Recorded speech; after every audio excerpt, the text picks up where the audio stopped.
Once she had left, it really drove me to this path of self-discovery. Where did I go wrong?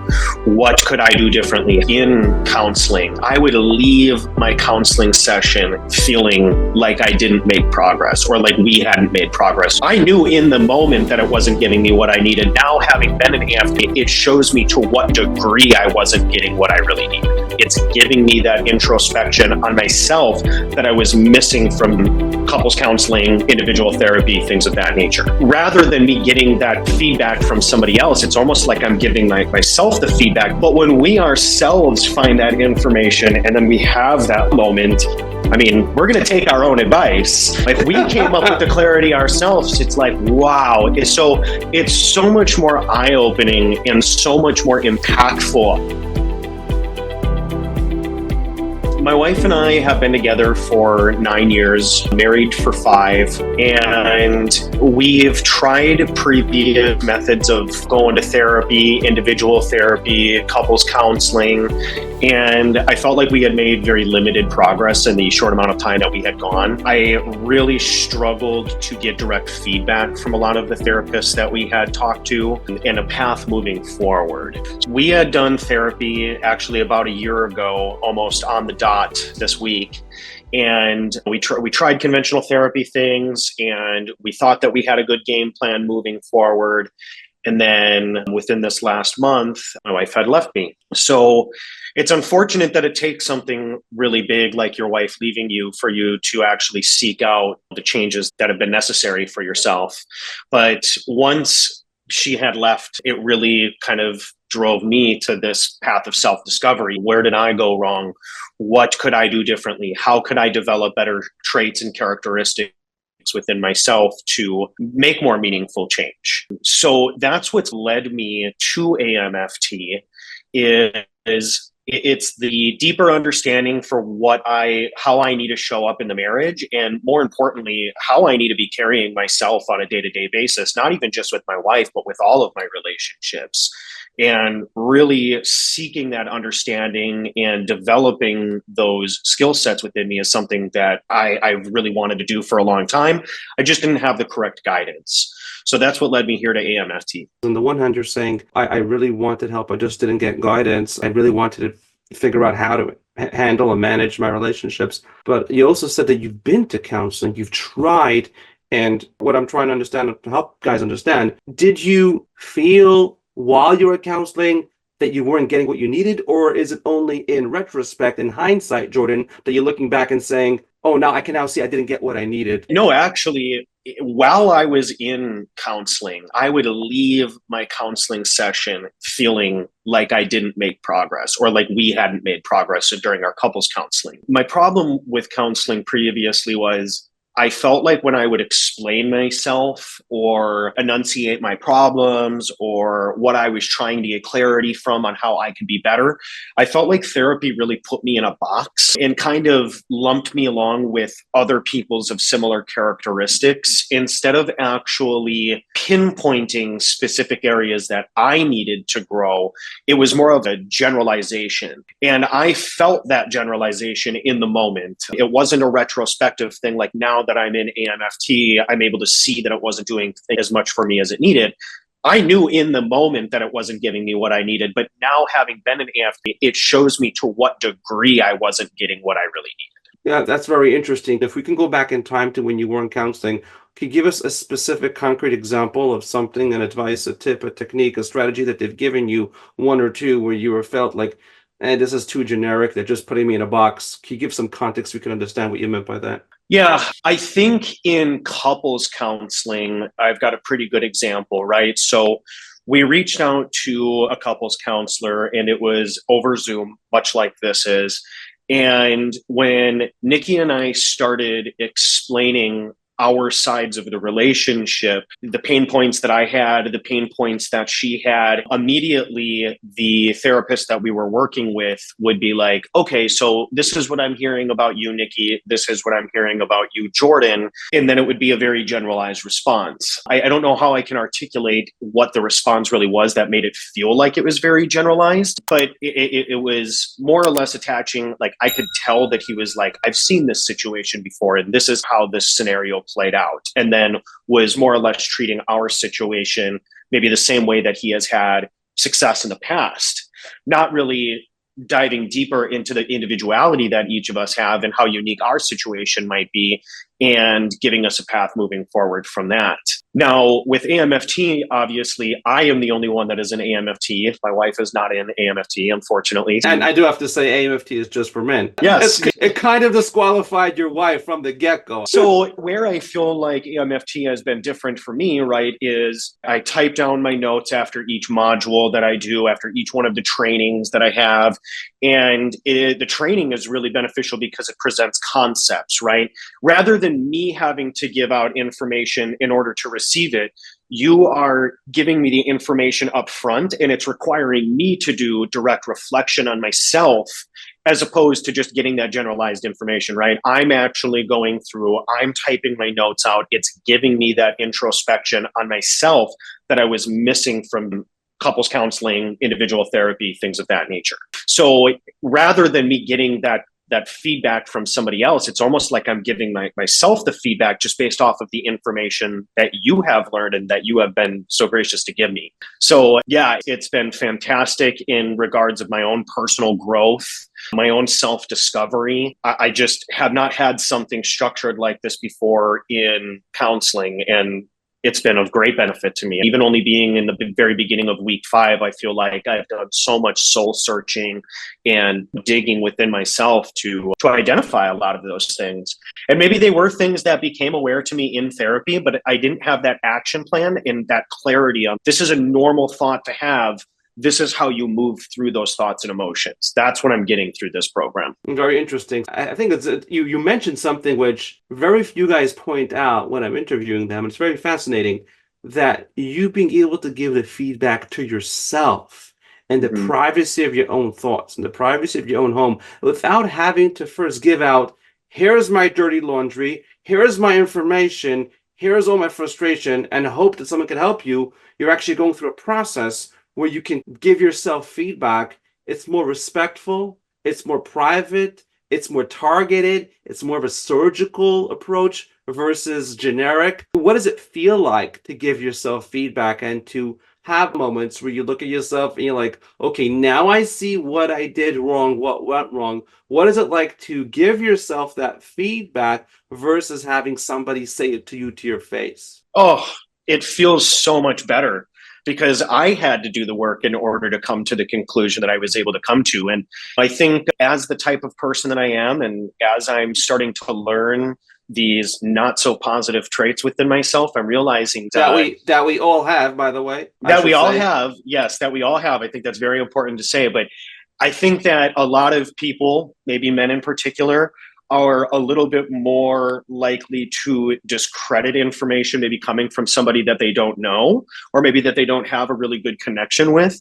But when we ourselves find that information and then we have that moment, I mean, we're going to take our own advice. If we came up with the clarity ourselves, it's like, wow. It's so much more eye-opening and so much more impactful, I feel, for us to come to that conclusion, as opposed to somebody just giving a generalized response about something and being like, okay, well, how can I connect the dots to that to me in my head? It's just so much more impactful for us to come to that self-discovery on our own. 100%. Are you comfortable sharing a little bit about what you mean by self-discovery? Because you've done a lot of thinking prior to Amazing Marriage Fast Track. You're not a stranger to personal development or wanting to become a better version of yourself as a man and as a husband. And you mentioned self-discovery, I think, at least twice in the last couple of minutes. Would you be okay sharing a little bit with other men? What do you mean? What things have you seen in the past couple of weeks in Amazing Marriage Fast Track? I think one of the most important things for me is identifying that I could have all of the best intentions in the world and not want to mean harm to the relationship, whether it be my marriage or my friendships or my coworkers. I might be able to say one thing, but not really realizing that interpretation is a two-way street, and that just because I say one thing and have meaning in one way doesn't necessarily mean that that's the way that it's being interpreted to somebody else. So for me, that realization, that self-development has really come from me understanding that two-way street of communication and realizing that if I really want to communicate what my true intentions are, what's coming from my higher identity,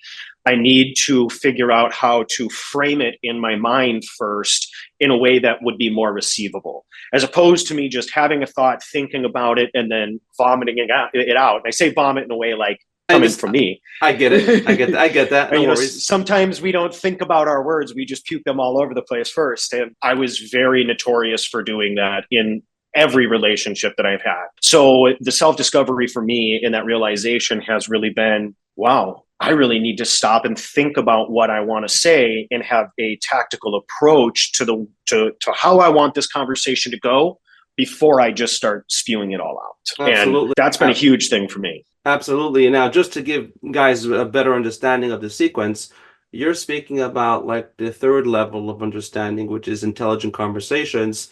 Let's go back to phase one in Amazing Marriage Fast Track, where you're learning more about how to read your wife's mind. Because in order to have the proper intentions, it's not enough to just know what to say or even how to say it or even how to frame it. What you're saying is all true. But earlier in the program, what was your experience in terms of the things you discovered about your ability to read your wife's mind and to understand how she sees you? So the subconscious communication that I have gained from this is in terms of identifying that there are moments in conversations when you have to show up in your higher identity, when it's important for me to show up in my higher identity, because that's going to communicate that subconscious connection to her that, hey, I'm here. I'm showing up as the sun. I'm going to shine my light on you, regardless of how this conversation is going to go. I want you to know that I'm going to be here to put my warmth on you.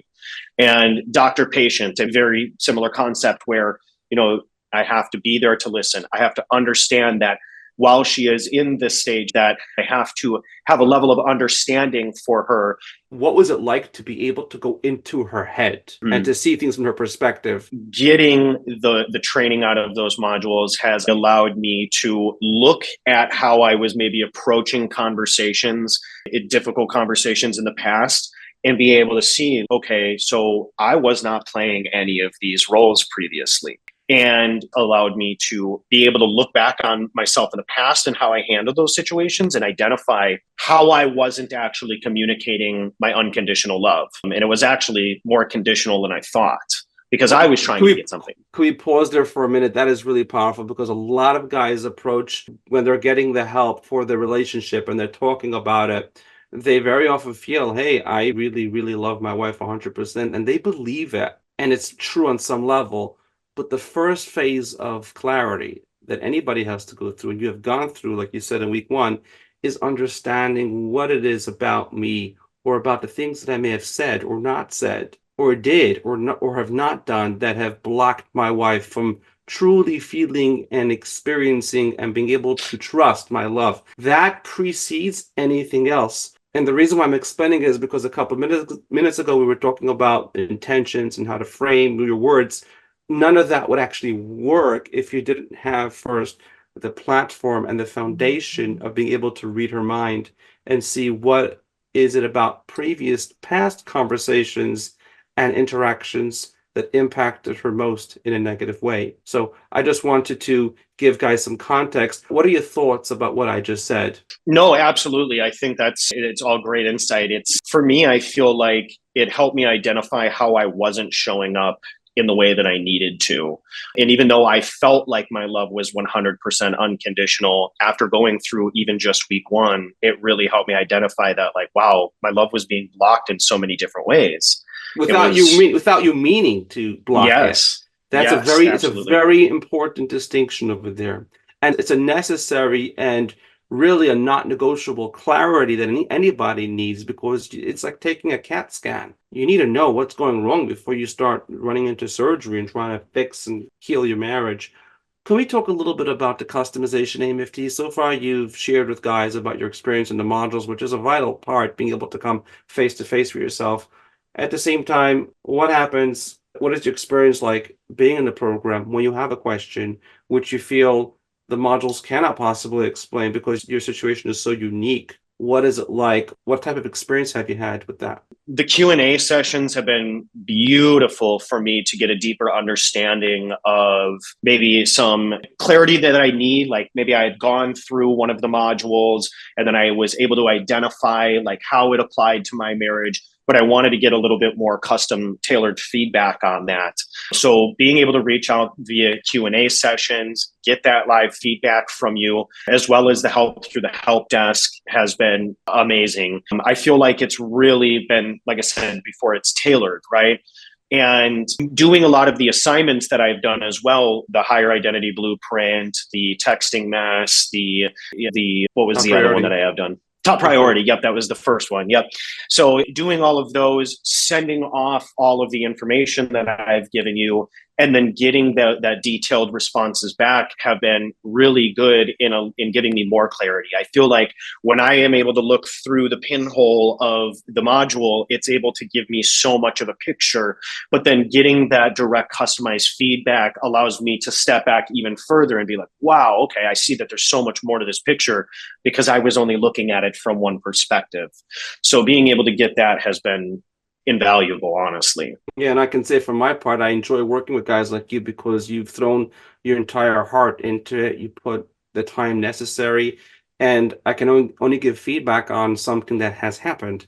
So once you actually submit that information, then I can use my gifts to share with you the specifics of how you need to approach it and how you can approach it differently. But it's really teamwork, essentially. It's really teamwork Mm-hmm. ultimately because any working relationship between any mentor and student is one where they're both showing up with what they can do, and the things that I cannot do for you were the things to actually do the work. And kudos to you, because a lot of men, you may find it surprising because it's not you, but a lot of men out there will say that they want a great marriage and they'll say, I really want to become my best version and I want to become what we call my higher identity, which you referred to several times, Jordan. But at the same time, they're not ready to actually put in the amount of time and the level of discipline and focus to actually start picking apart the fundamental issues from the symptoms in their marriage and to work on subconscious communication. These are real skills. It took me over 2 decades to really understand what they are. And it takes more than a couple of days for somebody to pick them up. So I have to say, on my part, I've really enjoyed working with you. And do you mind to go back in time and share with guys what made you decide that Amazing Marriage Fast Track was the right program for you? There are many programs out there. What was it about this particular program that you felt, okay, this is for me? So I'd like to believe that I'm a very proactive person. Maybe it's a little bit of my attachment style. Maybe it's a little bit of just the way that I am. But when I get presented with a problem or a tense situation, I'm a fixer. So I try to track down any information that I can in order to try to make my situation better than it is, because obviously this is making me feel a specific way. So I started watching YouTube videos and was not even necessarily YouTube videos about how to win my wife back or this, that, and the other thing. It was more specified on I messed up in my relationship. How can I make changes? And as I was scrolling through some of these videos, I had come across some of your YouTube shorts. And your YouTube shorts are amazing because of the way the pace that the information is given, the text on them. So it was a very receivable for me to be able to watch a lot of those at once and get the information. And after watching a handful of different people on YouTube, something that resonated with me was I remember watching one of your shorts, and it was a video specifically talking about do you feel like you've made these changes and your wife just isn't seeing the changes? And while I was watching that video, I was like, wow, this guy is talking directly to me. Like this information that he is giving out right now, this seems almost identical to my situation. And I was really able to identify with the information that you were giving out. And I was like, wow, the first consultation is free, right? Let me at least get in front of this gentleman to figure out what this is about. And at that point, and even still to this point, I'm 100% committed towards making myself better, making my life better, making my marriage better. And after having that first consultation with you, it just gave me more clarity of, wow, I think that this is absolutely something that I could benefit from, and ultimately led me to working with you. So I have previously been a self-starter in the area of, yes, I know that I need to change these things about myself, but nobody's information quite hit me in my soul like the way that yours did. I'm going to tell my wife thank you because She actually does the shorts. She's the one that actually takes apart my videos, and it was her idea, to be honest, to put things on YouTube. I don't have the time for that, and she's the one that actually goes ahead and dials in the shorts. So I will tell her thank you on your behalf. I didn't know that. I would have never known it if I didn't ask you. And it's an interesting thing that you're saying, because on the one hand, you related very much to the video because I was referring to specific situations that I've worked with. At the same time, everybody has unique situations, but it's important for men to understand that as unique as your situation is, on a basic level, about 85 to 90% of your situation is not unique. The uniqueness of your situation is about 5 to 10%, and that is where you're getting the customized support and the Q&As and the help desk and the personal and customized reviews. However, the fundamental principles which are in the modules are there because we found over many years that about 85 to 90% of one guy's marriage cancer is going to be like another guy's marriage cancer, even if one of them is in an earlier stage and one of them is more advanced. So it's important for guys not to get so lost into feeling my situation is so terribly unique that there's like nobody that can help me, because while on the one hand, yes, the individual specifics of you and your wife and the unique chemistry in terms of emotions and compatibility and challenges that you've gone through is unique, but on a more basic level, you will be able to relate with many other men if you're open to it. So just wanted to give some feedback on that. Question for you: where have you seen the benefits of being an Amazing Marriage Fast Track in other areas in your life so far? That's a really good question. I have tried to be more cognizant of how I've been carrying myself and the way that I talk about myself, my plans, even where my relationship is at right now with friends and family. And the main benefit that I have really seen so far is identifying that inner cat and realizing I can almost feel the inner cat coming up and wanting to be in my voice box and wanting to come out. And now I can actually, in live time, I'm seeing myself as I'm having conversations. I can feel it come up and I'm like, whoop, I got to swallow that back down. That's not the right version of myself. So being, again, more cognizant of when those feelings are starting to come up, when I feel that anxiety start to come up, when I feel that fear, that anger start to come up, identifying it, not just trying to get rid of it right away. And I think that's the important. You can't get rid of it. No, it's just identifying it. And even when I'm having conversations with people now too, like I was having a conversation with my soon-to-be stepmom, who is actually really good friends with my wife. So I was having a conversation with her, and I'd say something, and I'd be like, I'd say it, and I'd be like, you know what? I'm sorry. That was my inner cat coming out. And she has no idea what an inner cat is, but I'm like, I'm so sorry. That's not right for me to say. Obviously, what's going on. Jordan, you're saying a lot of good things. How would you explain inner cat in 30 to 60 seconds to somebody who has never heard it? Because you mentioned a couple of times, but there may be some gentleman watching this has no clue what the hell we're talking about. How would you explain the inner cat thing to him in the most simple way he can understand? I think the easiest way to explain inner cat as well as higher identity is you have an angel and devil on your shoulder. And to me, the devil is the inner cat. That's the voice that's telling you all of these negative things, fearful things, anxious things. And then your angel on your shoulder is your higher identity. And that is the voice of reason. That is the true core of who you are. But that's the best way that I could explain it. It's a very simple concept: angel and devil, a devil on the shoulder. Yeah, and another way of explaining it, there's different ways to explain it. I like to explain it in terms of the inner cat is the exact part of your personality that wants to sabotage your best intentions. Now, it may come up as the voice in your head, like you've described, the angel and the devil, which I've heard many of my clients use. It also comes up in terms of the things you actually say or do. So it's not just the thoughts in your head. It will actually be things you say or do without realizing where it's coming from. And it's a type of thing that reverses all the progress you've made, all the positive intentions you have, all the good investments you've done for your marriage. It erases it. So it's not just the thoughts. It's an important distinction because a lot of guys focus on it. It's very much about things you say or do without realizing that sabotages and cancels out literally 97% of the rest of your effort and communicates the wrong idea to your wife about you, because it makes her think that you're controlling or you're manipulative even when you're not. Jordan, I appreciate your time today. I look forward to interviewing you in another month if you're open to it, to give guys like another whole curtain and see how Jordan is doing.